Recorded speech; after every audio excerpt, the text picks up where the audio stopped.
দলের অন্দরে বিদ্রোহ, কেন মমতা বন্দ্যোপাধ্যায়ের ডাকা বৈঠকে গেলেন না সন্দীপন সাহা? কেন গেলেন না এন্টালির জয়ী তৃণমূল বিধায়ক সন্দীপন সাহা?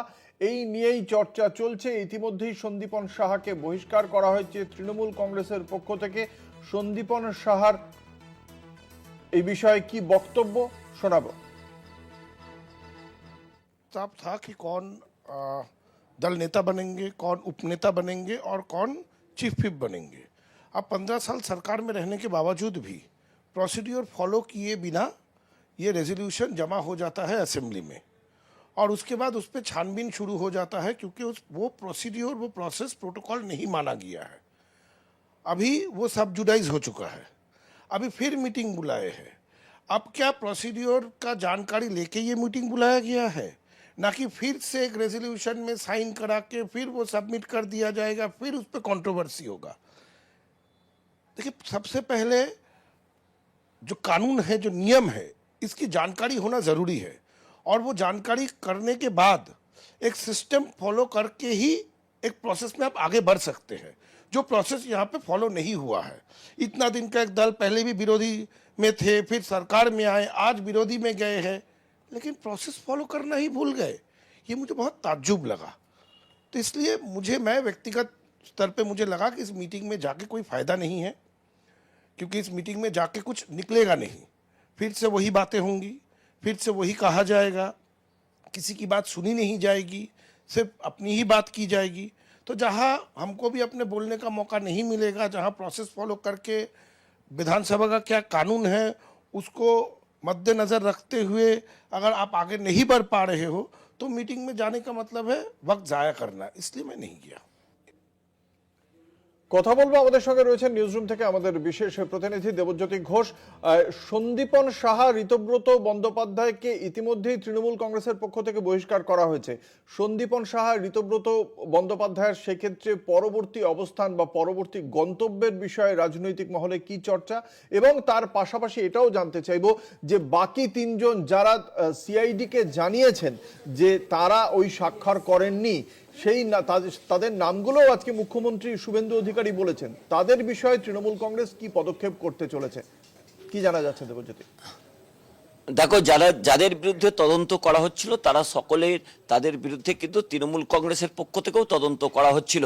এই যে ঘটনাটি ঘটেছে, সিআইডি হঠাৎ করে এনকোয়ারি করতে নেমে পড়ল এবং বিধায়কদের সই জালের অভিযোগ উঠল, সেই ঘটনা জানতে গেলে বেশ কয়েকটা দিন পিছনে যেতে হবে। সেখানে কিন্তু দিল্লিতে যে সাক্ষাৎকার বা দিল্লিতে শুভেন্দু অধিকারীর সঙ্গে ঋতব্রত বন্দ্যোপাধ্যায় যে সাক্ষাৎ করেছিলেন, তারপরে বিধানসভায় এসে যেদিন বিরোধী দল নিয়ে তৃণমূল কংগ্রেসের দুই নেতা কুণাল ঘোষ এবং শোভনদেব চট্টোপাধ্যায় আন্দোলন করছিলেন, বিক্ষোভ করছিলেন, তারা বসেছিলেন বিধানসভার একটি ঘরে। সেই সময় তাদের এড়িয়ে রাজ্যের মুখ্যমন্ত্রী শুভেন্দু অধিকারীর সঙ্গে এই দুইজন মিলে তারা বেশ কিছুক্ষণ বৈঠক করেন। সেখানে ঋতব্রত বন্দ্যোপাধ্যায় এবং সন্দীপন সাহা দুজনেই উপস্থিত ছিলেন। সেখানেই তারা কিন্তু লিখিত অভিযোগটা করেছিলেন শুভেন্দু অধিকারীর কাছে। শুভেন্দু অধিকারী রাজনৈতিকভাবে অস্ত্র পেয়ে গেলেন, সিআইডিকে দিয়ে এনকোয়ারি করতে বললেন। তারপর বিধানসভার সচিব তাদের এই যে সইয়ের তদন্ত করতে তিনি থানায় ডায়েরি পর্যন্ত করলেন। সেই জায়গাতে সন্দীপন সাহা যে মন্তব্য করেছেন যে দলের প্রোটোকল না মেনে যেভাবে বিরোধী দলনেতা এবং চিফ হুইপ নিয়োগ করা হয়েছে তারা কিচ্ছু জানেন না। কিন্তু দলের পক্ষ থেকে যেটা জানানো হয়েছে, পরিষদীয় দলের বৈঠকে তারা যখন উপস্থিত ছিলেন তাদের সকলকে দিয়ে সই করানো হয়েছিল, তবে সেই সইপত্রে তাদের জানানো হয়নি যে এটা বিরোধী দলনেতা এবং চিফ হুইপ নিয়োগের জন্য বা মনোনয়ন করার জন্যই সই করানো হচ্ছে। সেই জায়গাতেই তারা কিন্তু প্রশ্ন তুলেছিলেন, তারা অভিযোগ জানিয়েছিলেন। সেই অভিযোগের সত্যতা আজকে শুভেন্দু অধিকারী স্বীকার করেছেন। তারপরেই কিন্তু দলের পক্ষ থেকে এই দুজনকে বহিষ্কার করা হয়েছে। অর্থাৎ দলের অভ্যন্তরের খবর যেভাবে বাইরে ফাঁস করে দেওয়া হয়েছে, তৃণমূল কংগ্রেসের রাজনৈতিকভাবে মুখ পুড়েছে। তাই তৃণমূল কংগ্রেসের এর দুজনের বিরুদ্ধে আর কোনো রকম তদন্ত না করে তাদের দুজনকে সাসপেন্ড বা বহিষ্কার করে দেওয়া হয়েছে। সেই জায়গা থেকে অত্যন্ত গুরুত্বপূর্ণ, তাদের কিন্তু রাস্তা বেশ কিছুটা মসৃণ হলো, কারণ তাদের এক পা ছিল ভারতীয় জনতা পার্টিতে আর এক পা ছিল তৃণমূল কংগ্রেসে। সেই জায়গাতে তারা কিন্তু যেহেতু তাদের বহিষ্কার করে দেওয়া হয়েছে, সেক্ষেত্রে তাদের সুবিধা হবে। তারা নাকি ইতিমধ্যেই বিধানসভার সেক্রেটারি বা বিধানসভার যিনি স্পিকার রয়েছেন তার কাছে বলেছেন তারা সরকার পক্ষের সঙ্গে বসতে চান না, অর্থাৎ তাদের যে বেঞ্চ দেওয়া হবে বা চেয়ার দেওয়া হবে তা যেন সরকারের বিরুদ্ধে, সরকারের পক্ষে যে বেঞ্চগুলো রয়েছে সেখানে দেওয়া হয়। তর থেকেই প্রশ্ন উঠছে যে বারবার এই ঋতব্রত বন্দ্যোপাধ্যায় এবং সন্দীপন সাহা তাদের বেশ কিছু বক্তব্য দলকে অস্বস্তিতে ফেলছিল। এছাড়াও বাকি 3 জন বিধায়ক যারা রয়েছেন তাদের বিরুদ্ধে এখনো পর্যন্ত তৃণমূল কংগ্রেসের পক্ষ থেকে তেমন কোনো ব্যবস্থা নেওয়া হয়নি। তাদের 3 জনের মধ্যে 2 জন ইতিমধ্যেই দলের সর্বোচ্চ নেতৃত্বের সঙ্গে যোগাযোগ করেছেন।